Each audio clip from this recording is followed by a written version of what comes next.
আজকে দেখলাম কালিয়া কিভাবে কাজ করে, ইথিওপিয়া আফ্রিকান বহুদিন ধরে আইছে এখানে কাম করতেছে কেয়ার করার বিদেশে আইছে কষ্ট তো করতে হবে। এখন ট্রেডিং করানো হইতেছে, কদিন পর দেখা যাবে হয়তো কাম করে। ইথিওপিয়ার মোটামুটি ভালো কাম কাজ,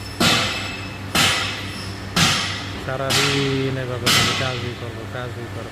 আর যেগুলো আবার চালাক ওগুলো দেওয়া থাকে, যেমন আমার মতো আমিও মাঝে মতো এক সময় কাম করতে এখন আর করি, কারণ সিনিয়র হয়ে গেছে, খালি অপেক্ষা করাম, ফোরম্যানের দায়িত্ব পালন করবো আর ওটা খালি কাম করানো।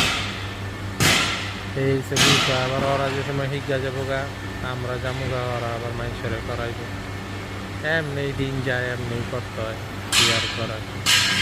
তবে ওরা চালাক হইতে লাগবো আরো 50 বছর। বাঙালিরা তো খুব চালাক আমরা, কিন্তু আফ্রিকানরা ইথিওপিয়ানরা ওরা একটু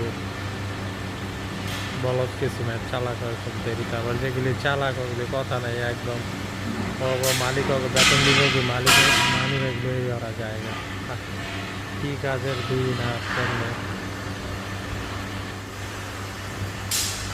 কাজের কি করছি। তারপরে আবার আরেকটা ভিডিও দিই, মনে হয় সবাই মিললে আমরা দেখছি।